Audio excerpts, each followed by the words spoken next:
Hello everyone, स्वागत है आप सभी का आपके अपने यूट्यूब चैनल में। आज की इस वीडियो में हम कक्षा 6 के गणित का एनसीईआरटी का पार्ट 3 पढ़ रहे थे।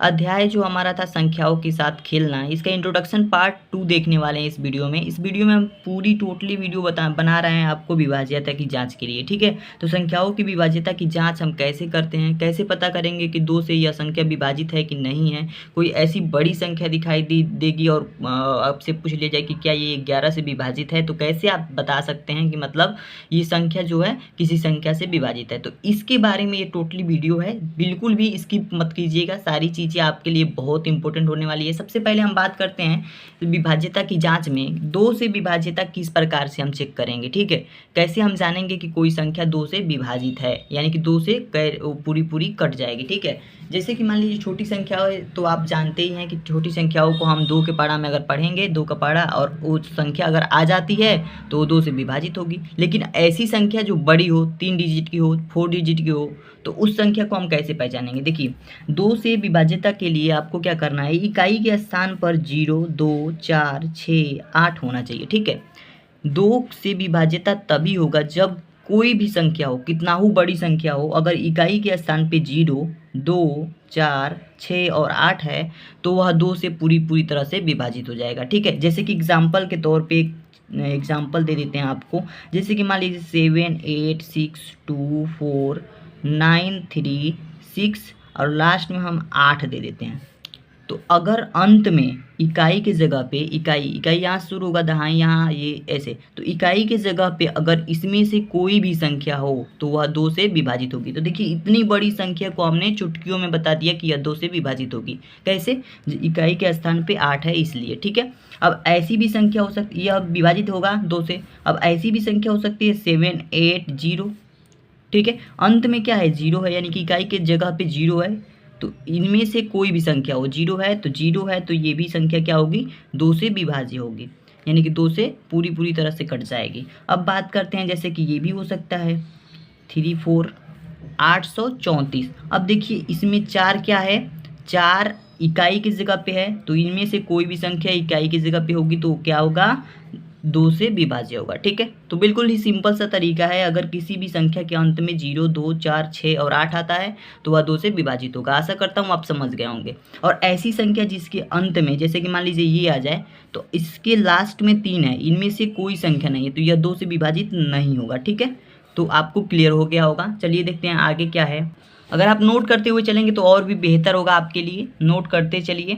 देखिए, अब बात करते हैं 5 से विभाज्यता के लिए, उसके बाद बात करेंगे 10 से विभाज्यता के लिए। देखिए, 2 से विभाज्यता, 5 से विभाज्यता और 10 से विभाज्यता, इनका जो अप्रोच होता है सेम ही होता है कुछ हद तक। ठीक है, बिल्कुल सेम नहीं होता है, कुछ हद तक सेम होता है। जैसे कि देखिए, इनका जो तरीका होगा जांचने का विभाज्यता, वो सेम होगा। जैसे 5 से विभाज्यता जांच करने के लिए क्या होना चाहिए, इकाई के स्थान पर, उसमें भी 2 में भी हम इकाई के स्थान देख रहे थे, इसमें भी इकाई के स्थान पर हमें क्या देखना है, 0 या 5 होना चाहिए। ठीक है, इकाई की जगह पे क्या होना चाहिए, 0 या 5 होना चाहिए। जैसे कि एग्जांपल के तौर पे ले लेते हैं, जैसे मान लीजिए 580 है। ठीक है, 580 है, अंत में क्या है, 0 है, इकाई के जगह पे क्या है, 0 है, तो यह क्या होगा, 5 से विभाजित होगा, 5 से विभाज्य हो जाएगा। अब आप पूछेंगे कि 0 है, तो 0 अगर रहेगा किसी संख्या में तो 2 से विभाजित होगा। हाँ, बिल्कुल होगा, 2 से भी होगा और 5 से भी होगा। लेकिन अगर इसके लास्ट में 5 होगा तब ये 2 से विभाजित नहीं होगा। जब तक 0 है तब तक ये 2 से भी विभाजित होगा और 5 से भी विभाजित होगा। अब बात करते हैं, जैसे कि एक नंबर ऐसे ले लेते हैं 675, तो 675 है, इसमें इकाई की जगह पे 5 है, यानी कि 0 या 5 अगर होगा तो संख्या क्या होगी, 5 से विभाज्य होगी, तो यह भी 5 से विभाजित हो जाएगा। लेकिन अगर ऐसी संख्या आ जाएगी, तब ऐसी संख्या आ जाएगी, यानी कि इकाई की जगह पे 9 है, तो यह संख्या क्या होगी, 5 से विभाजित नहीं होगी। ठीक है, तो ये भी आपको समझ में आ गया होगा। बात करते हैं अगले जो विभाज्यता की जांच है उसके बारे में। तो 10 से विभाज्यता कैसे जांच करेंगे, इसमें देखिए, इकाई के स्थान पर बस 0 होना चाहिए। कोई भी संख्या हो, कितना हो बड़ी संख्या हो, ठीक है, कितना हो बड़ी संख्या हो, बस इकाई की जगह पे अगर 0 है तो वह 10 से विभाजित हो जाएगा। जैसे कि एग्जांपल के तौर पे ले लीजिए, खूब बड़ी संख्या लेते हैं हम, 7, 8, 3, 4, 9, 8, 6, 3, 2, 0। इतनी बड़ी संख्या है, लेकिन इकाई की जगह पे हमने 0 देखा और बता दिया कि 10 से ये विभाज्य है। ठीक है, अब ऐसी कोई संख्या आ जाएगी 5, 8, 3, 6, 9, तो ये जो होगा, इकाई की जगह पे 0 नहीं है, इसलिए ये 10 से विभाजित नहीं होगा। ठीक है, विभाजित कौन होगा, जिसकी इकाई के जगह पे 0 हो। ठीक है, तो आशा करता हूँ ये समझ में आ गया होगा। अब देखिए, अब थोड़ा सा अलग आपको सोचना पड़ेगा, अलग तरीके का अब थोड़ा सा विभाज्यता आ गया। ठीक है, 3 से विभाज्यता की जांच हम कैसे करेंगे। संख्या के अंकों का योग 3 का गुणज होना चाहिए। ठीक है, जो संख्या का, जैसे मान लीजिए कि एग्जाम्पल के तौर पर आप समझिए, ऐसे तो समझ में नहीं आया होगा, ये लिखा है हमने, अभी समझ में आ जाएगा आपको। जैसे कि देखिए 123 है, अब इसे हमें बताना है कि क्या ये 3 से विभाजित है या नहीं है। तो बताने के लिए हम क्या करेंगे, संख्या के अंकों का योग, ये संख्या है पूरी और इसका अंक क्या है, 1 है, 2 है, 3 है, इसका योग 3 का गुणज होना चाहिए। तो 1 धन 2 धन 3, इन तीनों का योग कितना है, 2 1 3 हो जाएगा, 3 6 हो जाएगा। ठीक है, अब देखिए क्या ये 3 का गुणज है, ये जो 6 आया है क्या ये 3 का गुणज है, 3 के पारा में 6 आता है, तो इसलिए जो 123 होगा, 123 ये 3 से विभाजित होगा, ये 3 से विभाजित हो जाएगा। क्यों, क्योंकि इसका जो योग है, इसके अंकों का योग 6 आ रहा है, यानी कि 3 का गुणा जा रहा है, इसलिए ये संख्या क्या होगी, 3 से विभाजित हो जाएगी। ऐसे ही एक और एग्जाम्पल ले लेते हैं, 639। ये एक एग्जाम्पल ले लिया हमने। अब क्या करना है आपको, 3 से विभाज्यता जांच करने के लिए 6 को 3 में जोड़ना है, 3 में 9 को जोड़ देना है। ठीक है, सारी संख्याओं को, सारे अंकों को जोड़ देना है। जोड़ेंगे कितना आएगा, 6 और 3 कितना हो जाएगा, 9 और 9 18 हो जाएगा। ठीक है, अब देखेंगे क्या ये 18 3 की पहाड़ा में आता है, क्या 3 से ये विभाज्य है, क्या इसे 18 में, इस 18 में 3 से भाग देंगे तो जो रिमाइंडर हमारा आएगा शेषफल 0 आएगा। तो हाँ, 3 से हम 18 को काट सकते हैं, 3 छक्का 18, तो 18 अगर 3 का गुणज है यानी कि मल्टीपल है, तो ये 639 जो है ये क्या होगा, विभाज्य होगा। ठीक है, क्या होगा, विभाज्य होगा। अब देखिए 3 से विभाज्य है। अब देखिए कोई नंबर ऐसे ले लेते हैं 3 5 8। ठीक है, अब ये 3 से विभाज्य है, कैसे जांच करेंगे, इनको जोड़ेंगे, 3 + 5 + 8, 5 3 8 और 8 क्या हो जाएगा, 16 हो जाएगा। तो देखिए क्या ये 16 3 के पहाड़ा में आ सकता है कभी, क्या ये 16 3 से कभी कट सकता है, नहीं कट सकता, इसलिए ये जो है 358 ये कभी 3 से विभाजित नहीं होगा। ठीक है, तो संख्या देख करके आपको पता चल जाएगा कौन सी संख्या विभाजित है, कौन सी संख्या विभाजित नहीं है। ठीक है, आगे देखते हैं 9 से विभाज्यता। 9 से विभाज्यता कौन सी संख्या होगी, अंकों का योग 9 का गुणज होना चाहिए। जैसे कि हमने 3 का निकाला, जैसे कि 3 से विभाज्यता की जांच की, उसी तरह से 9 की विभाज्यता है। जैसे अंकों का योग जो है 9 का गुणज होना चाहिए, संख्या, किसी भी संख्या के अंकों का योग 9 का गुणज होना चाहिए। जैसे कि मान लीजिए एग्जाम्पल से समझते हैं, एग्जाम्पल के तौर पे हम ले लेते हैं 20,781 ले लेते हैं, 20,781। जैसे कि 2 0 7 8 1 ये संख्या ले लिए और हमें ये बताना है कि क्या ये 9 से विभाजित है। तो क्या करेंगे, हम इन संख्याओं के अंकों के योग करेंगे, इन सभी संख्याओं को हम जोड़ेंगे, 2 + 0 + 7 + 8 + 1। ठीक है, इन सभी को जोड़ेंगे तो क्या आएगा हमारा, 7 और 2 9, 8 1 9, 9 9 18 हो जाएगा। ठीक है, इनका योग 9 आ रहा है। अब देखेंगे कि क्या ये 18 9 का गुणज है, क्या ये 18 9 का गुणज है, हाँ 9 का गुणज है, क्योंकि 9 दूना का 18, 18 कट जाता है 9 से, यानी कि 9 से भाग देने पर 18 में जो रिमाइंडर होता है 0 आ जाता है, इसलिए ये कट जाएगा, इसलिए ये जो 20,781 है ये 9 से विभाजित हो जाएगा। ठीक है, ये विभाजित होगा 9 से। अब देखिए जैसे कि एग्जाम्पल ले लेते हैं 5 8 6 3 2। अब ये संख्या क्या 9 से विभाजित है, देखिए चलिए जांच करते हैं, इन सभी अंकों को जोड़ेंगे, 5 + 8 + 6 + 3 + 2। अब कितना आ जाएगा हमारा, 6 3 9 9 2 11 11 और 8 हो जाएगा 19, 19 और 5 कितना हो जाएगा 24। तो देखिए 24 आ गया, तो 9 3 27, 9 3 27, 9 दूना 18, तो 24 तो 9 के पहाड़ा में आता नहीं है, यानी कि 9 से कभी विभाजित 24 होगा नहीं, इसलिए ये जो संख्या है 58,632 ये कभी भी 9 से विभाजित नहीं होगी। ठीक है, तो आशा करता हूँ ये समझ में आ गया होगा। अब अगला टॉपिक है हमारा 4 से विभाज्यता। 4 से विभाज्यता कैसे जांच करेंगे, देखिए पीछे के 2 अंक 00 हो या 4 से विभाजित हो जाए, पीछे के जो 2 अंक हो या तो 00 हो जाए और नहीं तो 4 से वो दोनों अंक विभाजित हो जाए। जैसे कि देखिए एग्जाम्पल के तौर पे समझने का प्रयास कीजिए, जैसे कि मान लीजिए 5 4 00 अंत में है, तो किसी भी संख्या कितना ही बड़ी संख्या हो अगर अंत में 2 00 मिलेगा तो वो क्या होगा, 4 से विभाजित हो जाएगा, 4 से विभाजित हो जाएगा। तो ये 5400 क्या है, 404 से विभाजित है। ठीक है, अब देखिए जैसे कि एग्जाम्पल एक और ले लेते हैं 5 3 2 8 6 5 6। इतनी बड़ी संख्या हमने ले लिया। अब क्या ये 4 से विभाजित है या नहीं है, कैसे जांच करेंगे? देखिए, या तो उसके पीछे डबल ज़ीरो होना चाहिए, यानी कि लास्ट में अंत में डबल ज़ीरो होना चाहिए, और नहीं तो 4 से विभाजित होना चाहिए। तो इसमें देखेंगे कि इसमें डबल ज़ीरो है नहीं, पहला हमारा फॉलो नहीं कर रहा है। उसके बाद देखेंगे कि 4 से विभाजित है कि नहीं। ठीक है, तो देखिए इस 2 अंक को लेंगे, क्या ये 4 से विभाजित है या नहीं। तो इस 2 अंक में हम 4 से भाग दे देंगे, 56 में 4 से भाग दे देंगे। अगर हमारा शेषफल 0 हो जाएगा तो ये 4 से विभाजित होगा। तो 4 से भाग देंगे, 4 एकम 4, यहाँ पे क्या बचेगा, 1 बचेगा, 6 उतारेंगे, 4 चौका 16, यानी कि 14 चौको 56 होता है। तो इसका रिमाइंडर क्या है, 0 है। इसका रिमाइंडर क्या प्राप्त हो गया, 0 प्राप्त हो गया। तो अगर इसके अंत के 2 अंक 4 से विभाजित हैं तो ये पूरी संख्या क्या होगी, 4 से विभाजित होगी। ये पूरी संख्या क्या होगी, 4 से विभाजित होगी। तो आशा करता हूँ आपको समझ में आ गया होगा। बात करते हैं 8 से विभाज्यता के बारे में। तो 8 से विभाज्यता कैसे देखेंगे, पीछे के 3 अंक, देखिए जैसे 4 से विभाज्यता में हम क्या कर रहे थे कि पीछे के 2 अंक में डबल जीरो हो रहे थे, लेकिन पीछे के 3 अंक में ट्रिपल जीरो हो या 8 से विभाजित हो जाए, इसमें उसी तरीके से अप्रोच लगा है, लेकिन थोड़ा सा इसमें 3 अंक ले लिया, उसमें 2 अंक ले रहा था। जैसे एग्जाम्पल के तौर पे समझिए, 8 से विभाजित होने वाली संख्या कौन कौन सी हो सकती है, जैसे 54 है और इसके पीछे 3 जीरो है। ठीक है, तो ये जो संख्या होगी 8 से विभाजित होगी। ये 8 से विभाजित होगी क्योंकि इसके अंत में 3 डबल जीरो है। ठीक है, जैसे कि मान लीजिए 8 2 3 8 और 3 जीरो हो, तो इसके पीछे अगर 3 जीरो है तो ये संख्या जो होगी 8 से विभाजित होगी।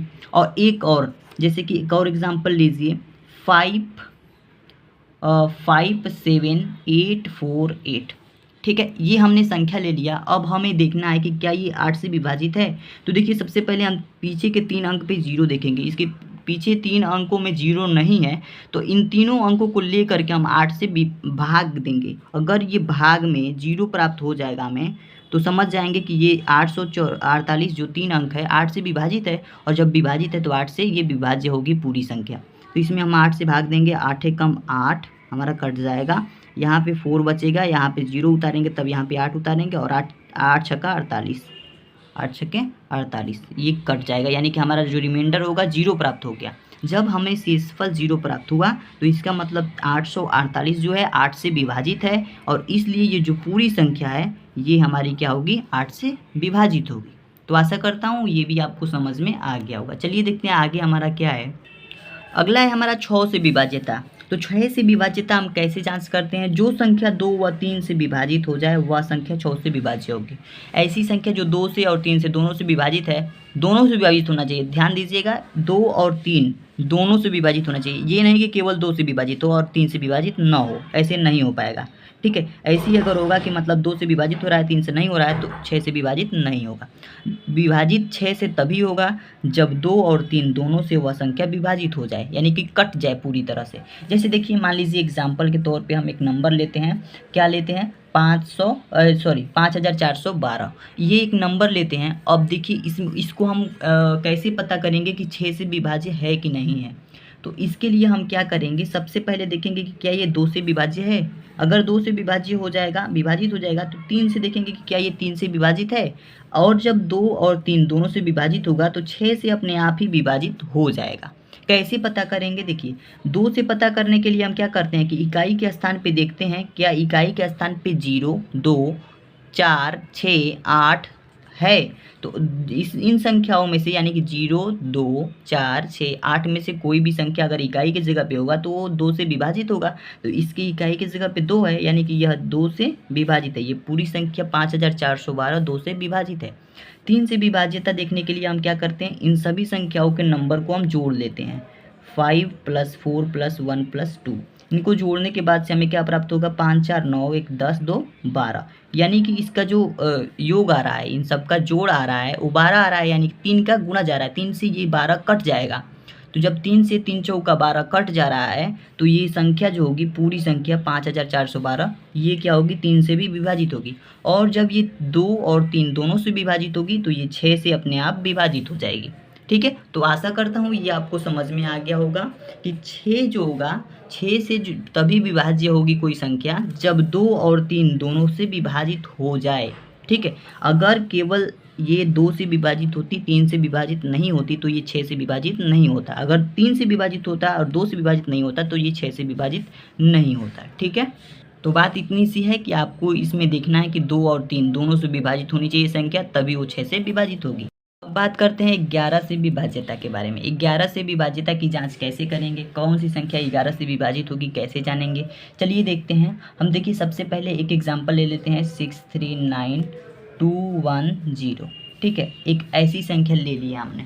अब देखिए इस संख्या में हमें एक को छोड़ने के बाद से एक को लेंगे। ठीक है, इसको छोड़ेंगे और इसको ले लेंगे, यानी कि इसको 3 को ले लेंगे, इसको छोड़ेंगे और इसको ले लेंगे, यानी कि 2 को ले लेंगे, इसको छोड़ेंगे और इसको ले लेंगे। एक एक को छोड़ करके एक एक संख्या को ले लेना है। फिर से नीचे सेम वैसे ही करना है। एक को अगर ये 6 ले रहे हैं तो इस 3 को छोड़ करके ये 9 ले लेना है। फिर इस 2 को छोड़ रहे हैं तो इस 1 को ले लेना है। ठीक है, इसी तरह से लेना है। बस ये होना चाहिए कि ऊपर जो ले रहे हैं उससे अलग होना चाहिए नीचे वाला। ठीक है, ऊपर वाले नंबर से नीचे वाले नंबर अलग लेने चाहिए। ठीक है, एक एक के गैप में होना चाहिए। तो एक एक के गैप में ले करके उसके बाद से 3, 2 और 0 को हम ऐड कर देंगे। इसको हम क्या करेंगे, ऐड करेंगे। 3 + 2 + 0 बराबर क्या हो जाएगा, 3 2 5 हमारा, यानी कि 5 आ जाएगा। ठीक है, अब देखिए इसको हम ऐड करेंगे। 6 + 9 + 1 बराबर क्या हो जाएगा, 6 1 7 और 9 7 क्या हो जाएगा, 16। ठीक है, क्या हो जाएगा, 16। अब देखिए इसमें क्या करना है कि इसको जोड़ने के बाद से ये संख्या प्राप्त हो, इसको जोड़ने के बाद से ये संख्या प्राप्त हो। अब जो बड़ी वाली संख्या है उसमें से छोटी वाली संख्या को हम घटा देंगे। 16 बड़ी है और 5 छोटी है, तो इसको हम घटा देंगे। 16 में से 5 को घटा देंगे, बराबर क्या आ जाएगा हमारा, 11 आ जाएगा। 16 में से 5 को घटा देंगे, हमारा 11 आ जाएगा। ऐसे ही किसी भी संख्या को, कितना हो बड़ी संख्या हो, ऐसे ही करना है और ऊपर जोड़ देना है, नीचे जोड़ देना है। जो बड़ी होगी उसको छोटी संख्या से घटा दे, छोटी संख्या घटा देना है बड़ी वाली में से। ठीक है, घटाने के बाद से यदि 0 या 11 का मल्टीपल हो, जो घटाया जा रहा है वो या तो 0 हो या फिर 11 का मल्टीपल हो, यानी कि गुणज हो, तब वो 11 से विभाजित हो जाएगी। जैसा कि आप देख रहे हैं कि 11 जो है 11 का मल्टीपल है, इसलिए जो संख्या 639210 होगा ये 11 से विभाजित होगा। तो आशा करता हूँ आपको किसी भी तरह की प्रॉब्लम नहीं होगी। 6 यानी कि जो बड़ी संख्या होगी उसको उसमें से छोटी संख्या को घटाएंगे। अगर छोटी संख्या को घटाने पर 0 या 11 का कोई गुणज आता है, 11 का गुणज मतलब 11, 22, 33, 44, 55 और ETC बहुत सारे ऐसा कोई नंबर आता है, 11 का गुणज आता है, तो वो संख्या क्या होगी, पूरी तरह से 11 से विभाजित होगी। तो आशा करता हूँ आपको विभाज्यता में किसी भी तरह की कोई भी प्रॉब्लम नहीं होगी। आपके NCERT के बुक में जितनी भी विभाज्यता दी गई थी उसे हमने सारी चीज़ें अच्छे से बता दिया। अगर आपको वीडियो अच्छी लगी हो तो वीडियो को लाइक कीजिए, चैनल पर नए हैं तो चैनल को सब्सक्राइब कर लीजिए। मिलते हैं नेक्स्ट वीडियो में लसा और मसा के कंसेप्ट के साथ। ठीक है, तो एक इंट्रोडक्शन की वीडियो और मिलेगी आपको, जिसमें आपको सारी चीज़ें क्लियर हो जाएंगी। उसके बाद से एक्सरसाइज के क्वेश्चन आप आराम से कर ले जाएंगे, हम भी आपके साथ रहेंगे। ठीक है, तो आज के लिए इतना ही, मिलते हैं नेक्स्ट वीडियो में, तब तक के लिए धन्यवाद।